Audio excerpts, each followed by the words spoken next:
दूं, बीजेपी विधायक राजू सिंह का बड़ा बयान आया है। नीतीश हमारे साथ वापस आ रहे हैं, ये कह रहे हैं राजू सिंह। बीजेपी के विधायक हैं, वो कह रहे हैं हम सीएम चेहरा बीजेपी का चाहते हैं, लेकिन नीतीश हमारे साथ वापस आ रहे हैं। अब ये सोचिए पोस्चरिंग क्या चल रही है, बयान क्या चल रहा है। आरजेडी कह रही है ऑल इज वेल, कुछ नहीं है, सब सरकार में ठीक है। वहां बीजेपी कह रही है कि हमारे साथ आ रहे हैं नीतीश कुमार वापस। मैं एक बार राजीव जी आपके पास आ रही हूं, जरा बताइए, मर जाना कबूल है लेकिन उनके साथ बीजेपी के साथ जाना कबूल नहीं है, यह नीतीश जी का बयान था। अब वो बदल गया। देखिए सुचारिता जी, सबसे पहले मैं अभी भारतीय जनता पार्टी के प्रवक्ता ने बिहार के शासन व्यवस्था को लेकर के कई गंभीर आरोप लगाए जी। मैं एनसीआरबी के आंकड़ों को प्रामाणिक मानता हूं, इसलिए कि वो भारत सरकार के द्वारा संपोषित है और उनके आंकड़ों को वो भी नहीं झुठला सकती है। हत्या, बलात्कार, अपराध की जो अन्य श्रेणियां हैं, देश के ज्यादातर राज्यों से बिहार की बड़ी आबादी को देखते हुए जो आंकड़े हैं वो संतोषजनक हैं और उनके शासन के भी ज्यादातर राज्यों से बेहतर है। जो कालजयी युगांतकारी निर्णय नीतीश कुमार जी के कार्यकाल में हुए, चाहे वो जिस गठबंधन में भी, पंचायती व्यवस्था के आरक्षण से लेकर के अभूतपूर्व आधारभूत संरचना, साथ ही साथ जो आरक्षण का जो फॉर्मूला है, 94 लाख परिवारों के एक एक सदस्य को 2 लाख रुपए का आर्थिक समर्थन, और इसके साथ 5 लाख नौकरियां, 10 लाख रोजगार।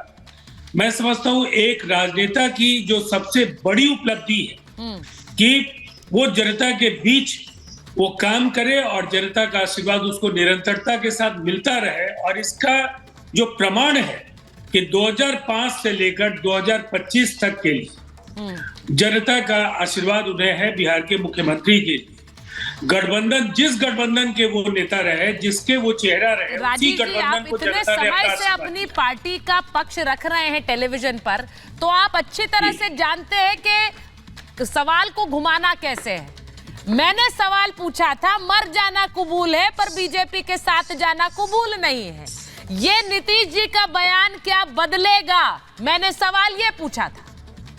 देखिए, जिस समय आपके स्टूडियो में मैं बैठा हूं, गठबंधन राजनीति के बारे में तो भविष्यवाणी कोई नहीं कर सकता है, लेकिन इतनी बात है।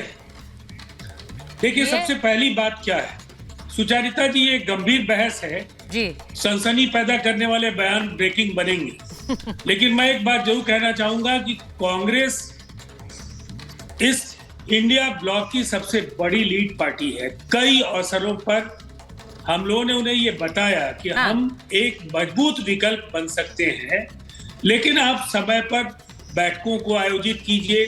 बेहतर रणनीति समन्वय समय की मांग है।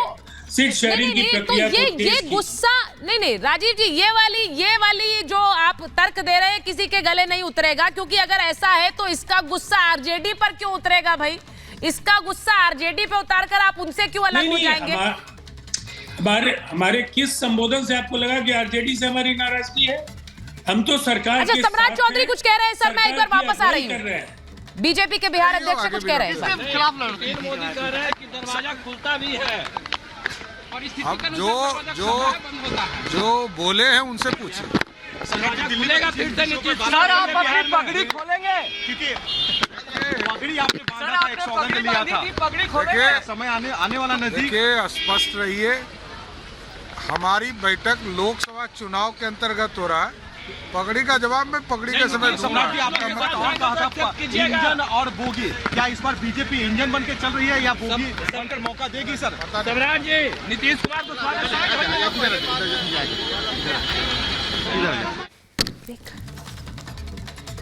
तो आपने सुना कि पटना में एक बड़ा प्रशासनिक फेरबदल हुआ। ये भी बड़ी खबर बता दूं कि पटना के जिलाधिकारी बदले गए हैं, डीएम बदले गए हैं पटना के। ये बड़ा प्रशासनिक फेरबदल है इस वक्त बिहार में, और सारे संकेत प्रोफेसर साहब मुझे कहना पड़ेगा कि आरजेडी के साथ छोड़ते हुए नीतीश कुमार नजर आ रहे हैं। ऐसा लग रहा है, आप अभी भी कहते रहेंगे ऑल इज वेल, लेकिन ऐसा नहीं लग रहा है। पटना में बड़ा प्रशासनिक ये फेरबदल है, ये क्यों हुआ इसके बारे में सोचिए। मैं एक बार प्रोफेसर साहब के वापस जाऊं, उससे पहले संजय जी जरा बता दीजिए, जो बात कह रहे हैं कारण बता रहे हैं।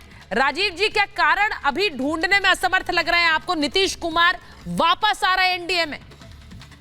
राजीव जी पता नहीं कौन से कारण बता रहे हैं, क्यों कारण बता रहे हैं, इसमें कारण तो कुछ है नहीं। इसमें कोई शक नहीं है कि नीतीश जी को अनकंफर्ट आ रहा था वहाँ पर आरजेडी के साथ में। वो तो ओपन फैक्ट है, फैक्ट्स है कि जिस तरीके से हर दूसरे दिन हर एक डिस्ट्रिक्ट में कत्ल गारत हो रहा था, किसी के कोई बिजनेसमैन आज की डेट में फिर उसी तरीके से, जैसे देखिए जब एनडीए घटक दल में था तो विकास हो रहा था, विकास दिख रहा था, नज़र आ रहा था, लोग 12-1 बजे 2 बजे घूम फिर के आ जाते थे, सड़कें, उसमें कोई शक नहीं है, रोड भी, सब कुछ तभी बना है जब ये एनडीए घटक दल का हिस्सा था, भाजपा वहाँ बड़े भाई का समर्थन सपोर्ट था, उसके माध्यम से हो रहा था। आज अगर राजीव जी बोल रहे हैं 2005 से 25 के बीच में, 5 से 25 के बीच में आप देखिए भाजपा ने कितना सपोर्ट समर्थन किया, एनडीए के माध्यम से कितना सपोर्ट समर्थन मिला, हर वक्त चाहे सीटें जितनी भी आ जाए फिर भी चीफ मिनिस्टर इनको बनाया। पिछले कुछ सालों में आप लोगों ने बयान भी बहुत खराब दिए नीतीश कुमार के खिलाफ। देखिए अब उन बयानों पर मुंह कहां छुपाएंगे आप? नहीं, देखिए अगर नीतीश कुमार वापस आ रहे हैं आपके पाले में। जी, राजनीति में बयान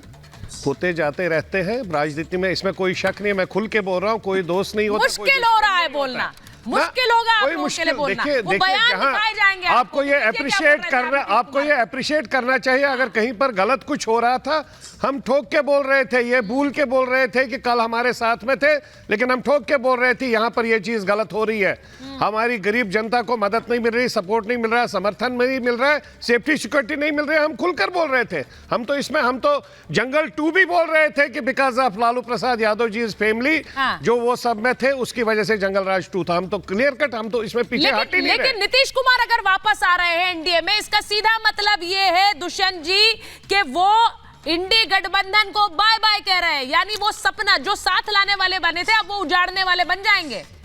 उस सपने का क्या हुआ मोदी हटाने को 24 में? देखिए ये तो नीतीश कुमार जी ही बता सकते हैं, लेकिन मैं हर्षवर्धन साहब ने जो बोला उस पर थोड़ा टीका करना चाहता हूँ। देखिए जैसी बात आप कर रहे हैं, जैसे आरोप लगा रहे हैं, मुझे लगता नहीं उनमें कोई सच्चाई है। इंडिया अलायंस के संयोजक का पद नीतीश जी को ऑफर किया गया था। रही बात किया? मेरे को बोल लेने दीजिए, ठीक है दुष्यंत। रही बात प्रधानमंत्री, जी मैं उसका भी जवाब दूंगा। रही बात प्रधानमंत्री के पद की, तो बहन दीदी हमारी ममता बनर्जी और अरविंद केजरीवाल के द्वारा कांग्रेस अध्यक्ष का नाम सुझाए जाने के बाद भी कांग्रेस पार्टी ने यही कहा कि आम सहमति से ही हम प्रधानमंत्री के प्रत्याशी को तय करेंगे।